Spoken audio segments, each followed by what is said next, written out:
네, 2021년 3월 첫 번째 주일입니다. 3월 7일 주일입니다. 오늘도 귀한 발걸음 하셨습니다. 하나님께서 기뻐하시는 그런 귀한 예배로 함께 드릴 수 있게 되기를 바랍니다. 우리 다 같이 묵도하심으로 2021년 3월 7일 주일 예배 하나님 앞에 올립니다.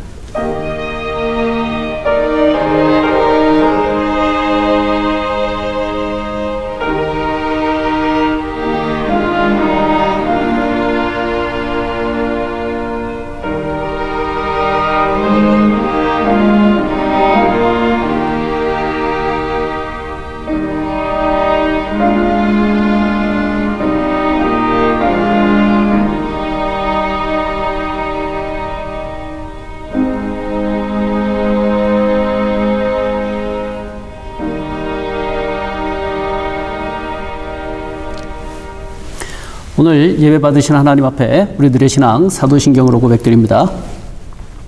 전능하사 천지를 만드신 하나님 아버지를 내가 믿사오며 그 외아들 우리 주 예수 그리스도를 믿사오니 이는 성령으로 잉태하사 동정녀 마리아에게 나시고 본디오 빌라도에게 고난을 받으사 십자가에 못 박혀 죽으시고 장사한 지 사흘 만에 죽은 자 가운데서 다시 살아나시며 하늘에 오르사 전능하신 하나님 우편에 앉아 계시다가 저리로서 산자와 죽은 자를 심판하러 오시리라.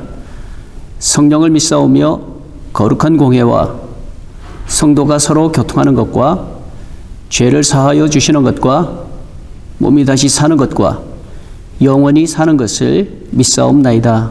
아멘. 하나님 앞에 올려드리는 경배 찬송입니다. 찬송가 새 찬송가 44장, 통일 찬송가 56장, 지난 일의 동안에 함께 하나님 앞에 경배 찬송을 올려드립니다.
기도하시겠습니다. 하나님 감사합니다. 벌써 이제 3월 첫 번째 주간이 됐습니다. 이제 벌써 봄 기온이 물씬 느껴지는 그런 때인데 또 이러한 때에 저희들로 하여금 우리 주 예수 그리스도의 그 부활하신 사건을 또한 잊지 않고 기억나게 하셔서 우리로 하여금 그 부활 주일을 기다리며 사순의 절기를 또 보내게 하신 것도 감사를 드립니다. 이런 흘러가는 시간들 속에 또 절기 속에서 다시 한번 하나님의 살아계심과 하나님 아버지께서 얼마나 큰 사랑으로 우리를 사랑하셨는가 하는 것을 깨달을 수 있는 은혜가 있게 하여 주옵소서. 이로 말미암아 우리 사랑하는 성도들의 그 마음속에서 진정한 예수 그리스도를 향한 믿음의 고백이 있게 하시고 또 예수 그리스도로 말미암아 더욱더 우리 하나님 아버지를 마음과 뜻과 정성 그리고 목숨까지 다해서 사랑할 수 있는 은혜를 허락하여 주옵소서. 오늘도 받은 은혜 생각하면서 하나님 앞에 감사함으로 또 예배 드리려고 합니다.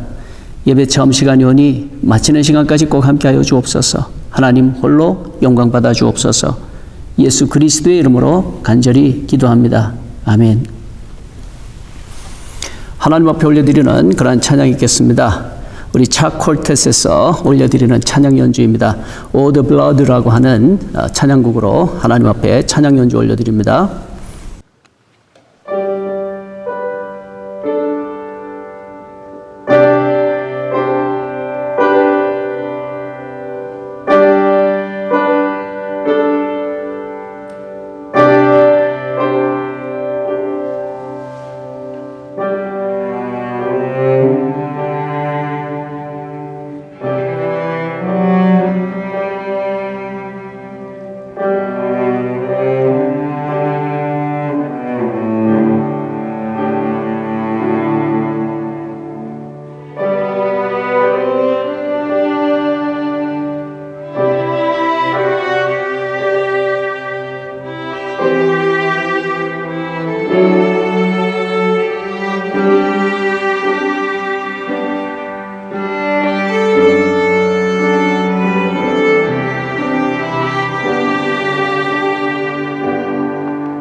하나님의 말씀 봉독하겠습니다. 하나님의 말씀 신약 성경입니다. 신약 성경 누가복음 15장입니다. 누가복음 15장 21절에서 24절에 있는 말씀입니다. 제가 봉독합니다.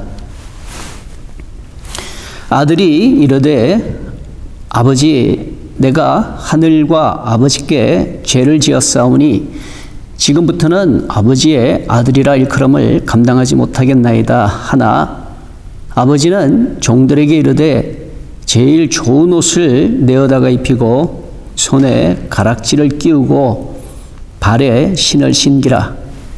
그리고 살찐 송아지를 끌어다가 잡으라. 우리가 먹고 즐기자. 이 내 아들은 죽었다가 다시 살아났으며 내가 잃었다가 다시 얻었노라 하니 그들이 즐거워하더라. 아멘. 아버지의 유산을 받아가지고 집을 멀리 떠났던 그 둘째 아들이 아버지 유산 있을 때는 참 재밌게 그렇게 펑펑 쓰면서 살았지만 세상은 호락호락한 그런 세상이 아니었어요. 있을 때는 잘해주고 또 존경도 하고 따르고 하지만 없어지게 되면 그때부터는 세상은 돌변하는 것이죠. 그래서 이제 아버지 유산 다 탕진하고 나니까 세상에 이제 쓴맛을 보기 시작하는 거예요. 굶어 죽게 되었을 때에 그는 이제 아버지 집으로 다시 돌아오게 됩니다. 그리고 하는 말이 있어요. 오늘 말씀에 나오는 내용인데 내가 하늘과 아버지께 죄를 지었습니다 라는 거예요. 내가 하늘과 아버지께 죄를 지었습니다. 자, 여기서 이제 한번 생각을 해봤어요. 그가 고백하는 그 하늘과 또 아버지께 지었다고 이렇게 하는 그 죄는 도대체 뭐였을까? 그 아들은 도대체 뭐를 잘못했다고 하는 것일까 하고 말이죠. 아버지 아들이면서도 아버지 아들이라 불릴 수 없을 만큼 그렇게 만든 그의 그 죄의 정체는 뭘까? 그래서 오늘 본문 말씀에서는 그 죄의 정체에 대해서 그 두 번째 아들이 뭐를 고백하는지 그건 나오지가 않아요. 그래서 우리가 스스로 이제 도대체 뭐를 회개했을까 하는 것을 이제 생각을 해야 되는 것이죠. 그리고 이거를 이제 정확하게 가장 근접하게 깨닫는다는 것은 참 중요합니다. 그래서 오늘은 죄와 관련해서 가장 큰 회개의 제목은 이라는 그런 주제로 말씀을 나누려고 그럽니다. 제일 큰 회개의 제목이 도대체 뭘까 하는 그거를 생각해 보자는 거죠. 그러면 이제 제일 큰 죄를 이제 회개하는 데 있어서 중요한 것은 회개하는 것도 중요하지만 도대체 죄가 뭔가 하는 것을 또 알아야 되겠죠. 그래서 죄에 대해서 잠깐 살펴보겠습니다. 성경에 이 죄에 대해서 가장 명확하게 문자 그대로 이렇게 보여주는 그런 말씀이 있습니다. 시편 78편에 나오는데 시편 78편 56절 이하의 말씀을 보면 그러나 그들은 지존하신 하나님을 시험하고 반항하여 그의 명령을 지키지 아니하며 그들의 조상들같이 배반하고 거짓을 행하여 속이는 활같이 빗나가서 라는 표현이 나옵니다. 속이는 활같이 빗나갔다. 영어 성경에는 이제 twisted arrow라고 되어 있는 이제 삐뚤어진 화살이라는 뜻이죠. 쐈는데 그 화살이 삐뚤어져 있으니까 그게 관역을 맞출 수가 없는 거죠. 그래서 이 삐뚤어진 화살처럼 완전히 이렇게 타락했다, 썩어버렸다, 크락트 됐다라고 그렇게 표현을 하고 있습니다.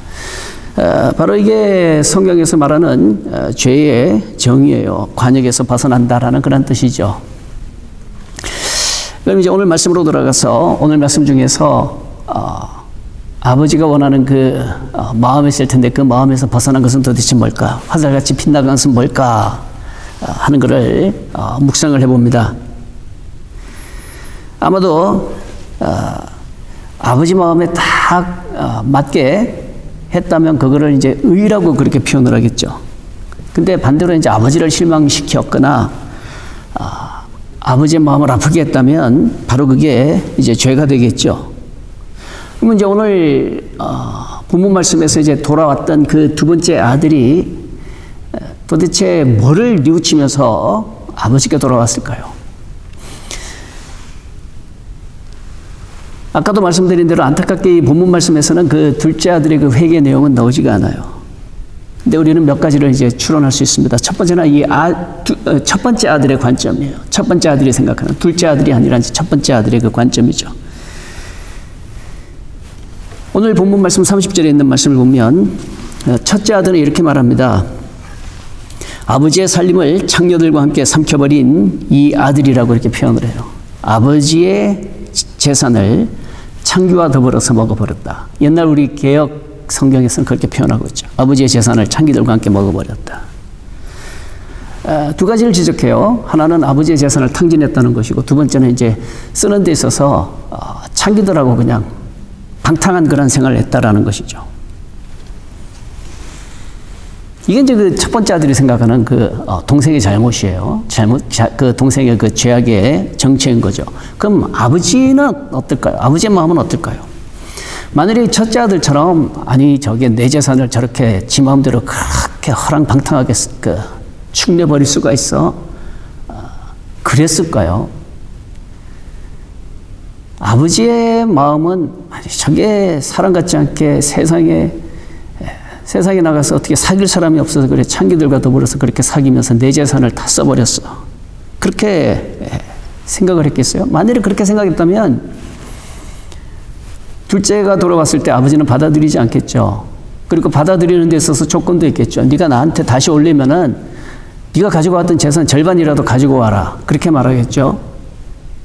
근데 성경에 보면 그런 거 하나도 없잖아요.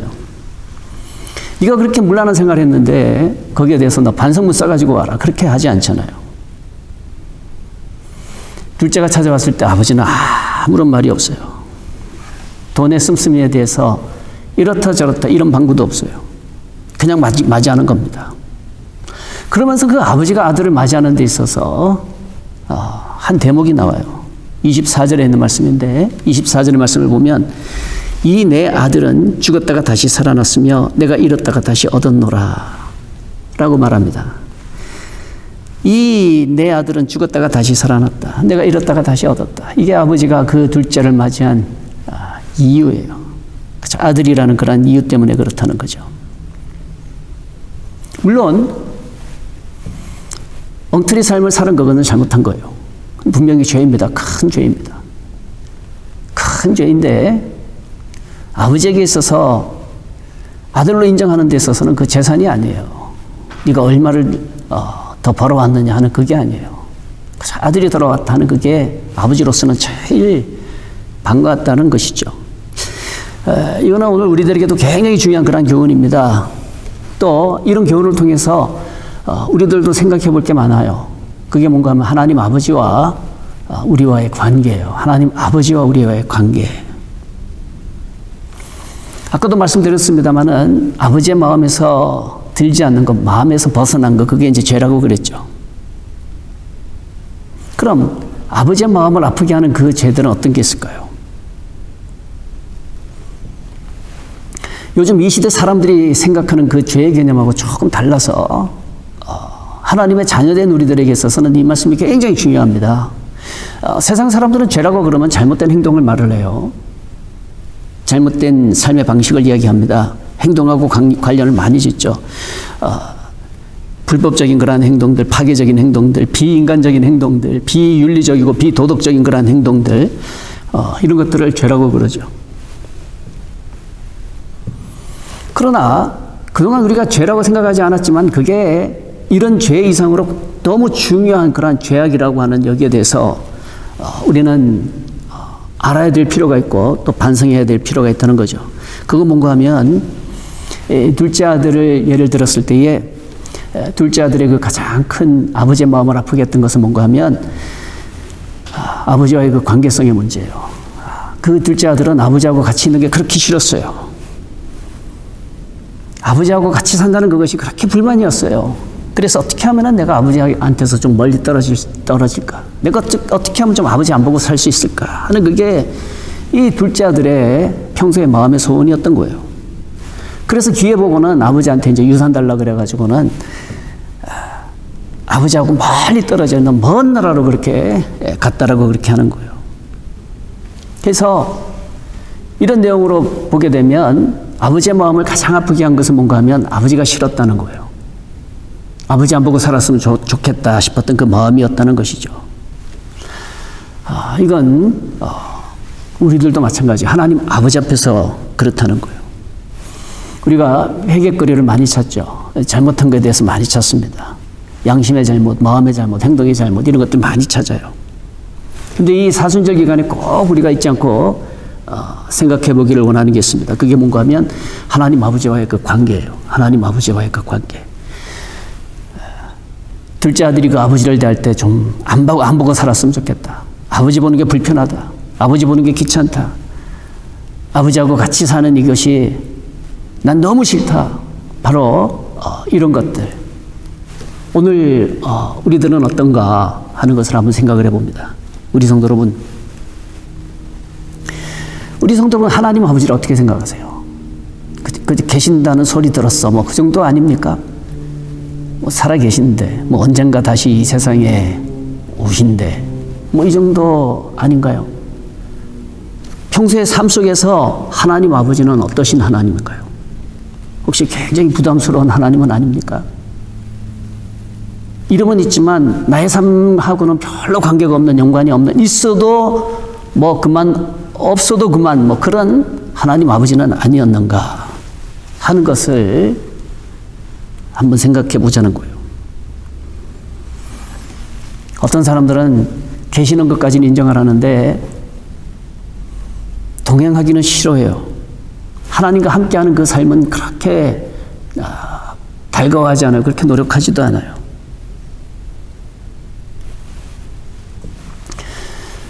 둘째 아들이 그런 거죠. 아버지가 있긴 있는 거죠. 아버지를 부정하는 거 아니에요. 아버지가 있다는 거 알고 있어요. 그렇지만 그 아버지가 편치가 않았어요. 그 아버지가 좋지가 않았어요. 그 아버지가 너무 불편했던 겁니다. 안 보고 살았으면 좋겠다 싶은 그런 분이었던 거예요. 소위 세상적으로 말하면 아버지는 좋은데, 아니 아버지의 재산은 좋은데 아버지는 싫다 이거예요. 아버지의 재산은 좋은데 아버지는 싫다.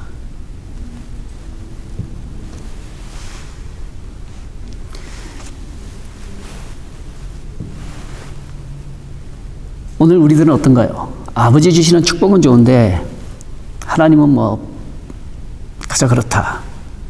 이런 마음은 없는지요. 그러나 집 나갔던 그 둘째 아들을 둔 아버지의 모습을 보세요. 아버지가 마음 아팠던 것은 네가 감히 내 재산을 그렇게 뚝 떼가지고 가서 얼마나 잘 먹고 잘 사나 보자. 그것 때문에 아버지 마음 아팠던 거 아니에요. 섭섭했던 거 아니에요. 또 나가서 살긴 사는데 창기들과 더불어서 화랑방탕하면서 살더라 하는 그 소문들은 그게 마음 아픈 거 아니에요. 물론 마음은 아프겠죠. 더 마음 아픈 건 뭔가 하면 버리고 떠났다는 거예요. 알면서도 모른 체하고 가버렸다라는 거예요.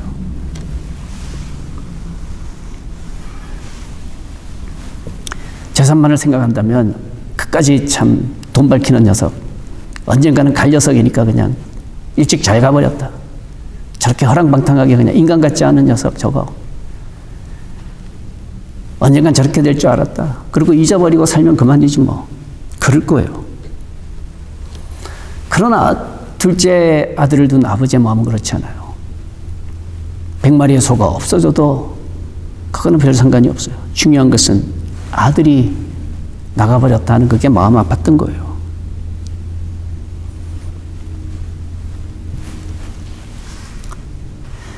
자, 이런 가운데 이제 저와 여러분은 꼭 생각할 수 있게 되기를 바랍니다. 막상 아버지 보기 싫어서 나갔지만 그 둘째 아들이 이제 세상 나가서 살아보니까 만만치가 않아요. 언제까지고 영원토록 함께하는 건 없더라라는 거죠. 돈 있을 때야 뭐 이런 사람 저런 사람 다 붙어가지고 그냥 간이라도 떼줄 것 같이 그렇게 했지만 돈 떨어지고 나니까 그냥 다 떨어져 나가는 거예요. 다 없어져 버리는 거예요. 돈 있을 때는 서방님 하고 따라다녔겠죠. 돈 있을 때는 야 참 누구님 하고 막 쫓아다녔겠죠. 근데 돈 떨어지고 나니까 저 거지 녀석하고 순식간에 바뀌어버리는 거예요. 언제까지고 그 가지고 있던 돈이 그 사람 위치 그대로 이렇게 유지해 주는 게 아니에요. 남의 나라 가서 돈 있을 때야 존경받았겠지만 돈 떨어지고 나니까 이제 저 이방인이라는 그런 이방인 딱지가 그렇게 붙어버리는 거예요. 바로 그게 세상이죠. 근데 놀라운 거는 변치 않는 게 딱 하나 있어요. 변치 않는 게 있어요. 돈이 있다가 돈이 없어지니까 거지가 되고, 또 사회적으로 뭐 여러 가지 위치가 있을 때는 어서 오세요 했겠지만 이것저것 다 없어지고 나니까 초라한 이방인에 불과하잖아요. 그러나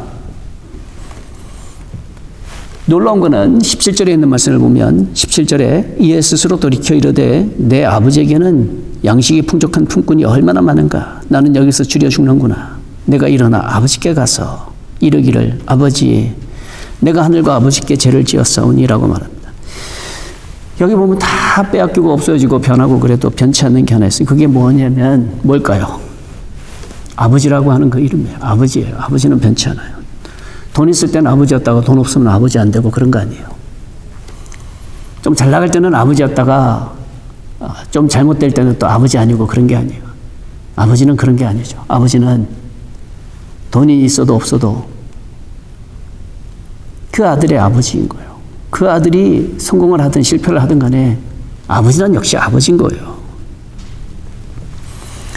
성도 여러분, 세상에는 있다가 없어지면 아무것도 아닌 게 거의 전부라고 할 수가 있어요. 돈이 있다가 없어지면 뭐라 그럽니까? 돈이 있으면 부자라 그랬다가 돈이 없어지면 뭐라 그래요? 거지라 그러잖아요. 좋은 직장에 있으면 성공한 사업가라고 그러지만 순식간에 그 직장 이름은 뭐라 그래요? 실직자라고 그러잖아요. 이처럼 세상에는 영원히 함께하는 건 없어요. 그러나 아버지와 아들의 관계는 그렇지가 않아요. 돈이 있으면 돈이 있어서 더 좋고 돈이 없어도 또 상관이 없고 돈하고 관계가 없어요. 세상 성공하고 관계가 없어요. 세상에 잘난 거하고 못난 거하고 관계가 없어요. 이러나 저러나 아버지는 아버지고 아들은 아들인 거예요. 바로 그게 아버지와 아들의 그 관계라는 거죠.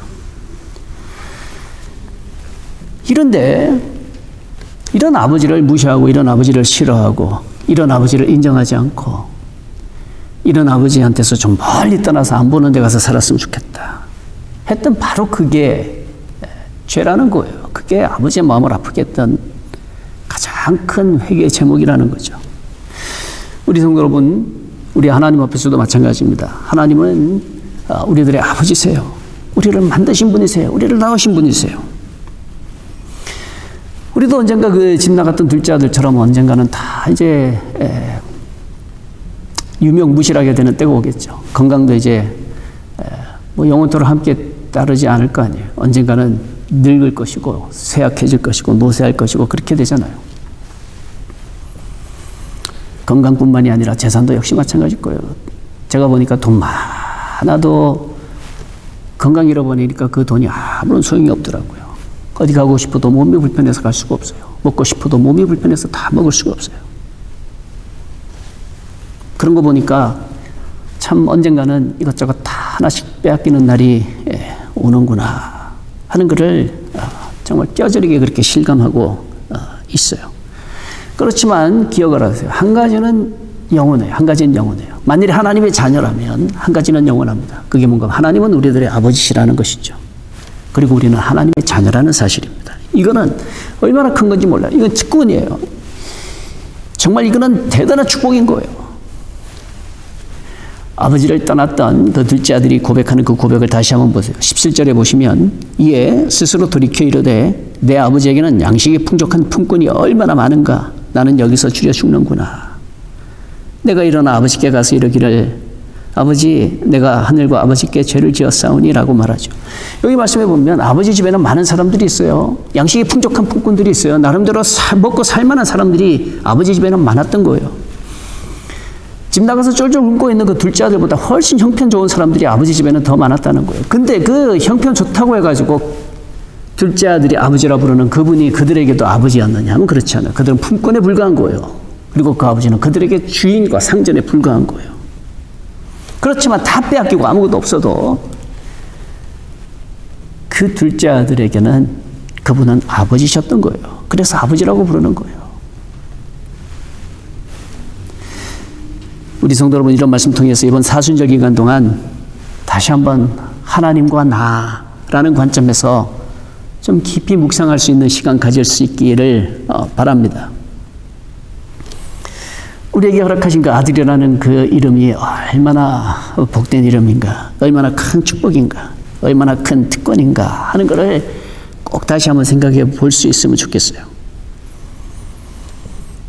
그래서 이제 그 하나님의 자녀라고 하는 그 이름이 세상이 그렇게 따르는 돈보다 더 좋고요, 세상이 따르는 명예보다도 더 좋고요, 유명해지는 것보다 더 좋고, 바로 그런 하나님과 나 사이의 절친한 부녀의 관계로 그렇게 살아갈 수 있는 은혜가 있게 되기를 바랍니다. 그래서 이번 사순절 기간에 많은 것들을 회개해야 되겠지만, 특별히 우리가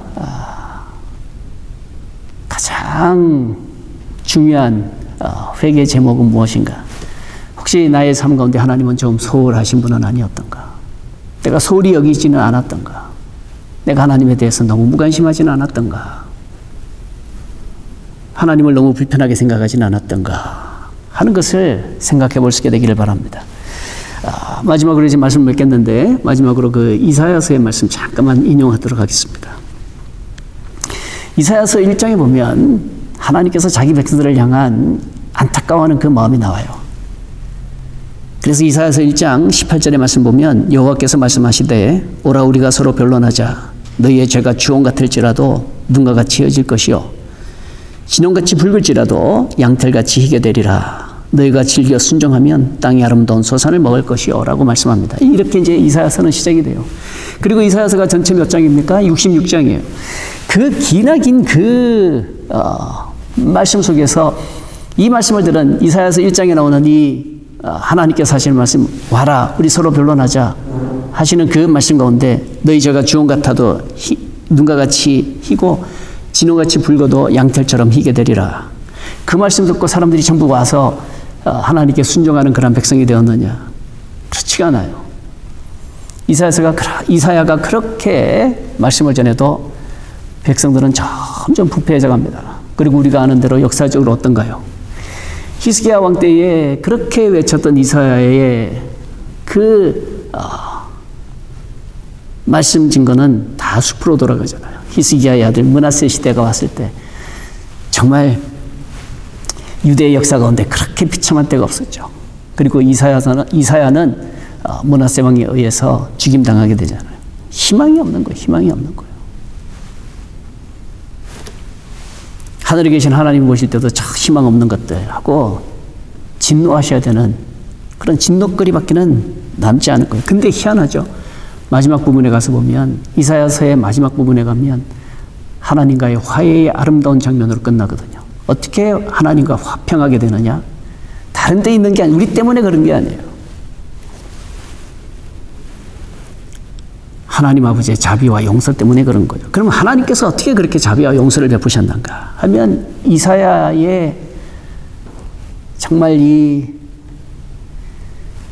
가슴 저미게 만드는 그런 하나님의 마음을 움직이는 기도가 나오는 거예요. 이게 뭔가 이사야 63장에 나옵니다. 이사야 63장 15절에 있는 말씀 보면 주여 하늘에서 굽어 살피시며 주의 거룩하고 영화로운 처소에서 보옵소서. 주의 열성과 주의 능하신 행동이 이제 어디 있나이까? 주께서 베푸시던 간곡한 자비와 사랑이 내게 그쳤나이다. 근데 16절을 보면 이런 내용이 나와요. 주는 우리 아버지시라. 아브라함은 우리를 모르고 이스라엘은 우리를 인정하지 아니할지라도 여호와여 주는 우리의 아버지시라. 옛날부터 주의 이름을 우리의 구속자라 하셨거늘 아브라함은 우리를 모르고 이스라엘은 야곱은 우리를 인정하지 않아도 여호와여 그래도 주는 우리의 아버지 아닙니까? 라는 그 고백이 나와요.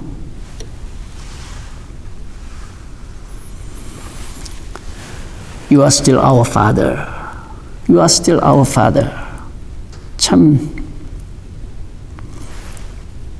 놀라운 그런 고백이죠.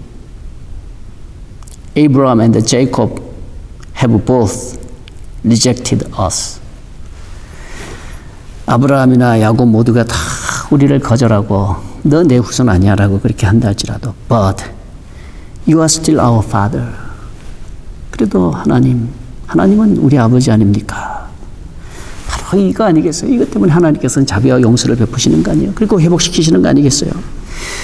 네, 이번 사순절 기간에 바로 이런 말씀 묵상하시면서 하나님 아버지와 나 그 관계 속에서 혹시 좀 서먹서먹하고 불편했던 그런 점이 있다면 우리가 가장 먼저 회개해야 되는 그런 그 회개의 제목, 가장 중요한 회개는 바로 이 말씀 다시 한번 묵상하시면서 이번 사순절 기간에 더욱더 돈독한 하나님과의 관계를 맺으시는 우리 모두가 되기를 바랍니다. 기도하시겠습니다. 하나님 감사합니다.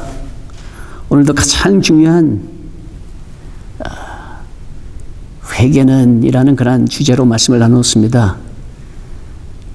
여러 가지 행동적인 잘못들, 생각이 잘못들, 마음 씀씀의 잘못들이 있지만 특별히 아버지와의 그 관계 속에서의 잘못된 것들을 이 시간에 한번 나누어 보았습니다. 하나님을 기뻐하지 않고 하나님을 즐거워하지 않고 오히려 하나님을 불편해하고 하나님과의 관계에 있어서 좀 소홀했던 모든 것들 다 용서하시고 이제는 더욱더 정말 마음과 뜻과 정성 다해서 하나님 사랑할 수 있는 은혜가 있게 하여 주옵소서. 예수 그리스도의 이름으로 간절히 기도합니다. 아멘. 네, 받은 말씀 생각하면서 찬송가 276장입니다. 통일 찬송가 334장 아버지여 이 죄인을 용납하여 주시고 예수님의 이름으로 구원하여 주소서. 아버지를 떠나 산 지 벌써 오래되었고 험한 길에 고난 몸이 이제 돌아옵니다. 네, 받은 말씀 생각하면서 함께 찬송하시겠습니다.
광고 말씀드립니다. 사순절 시작됐습니다.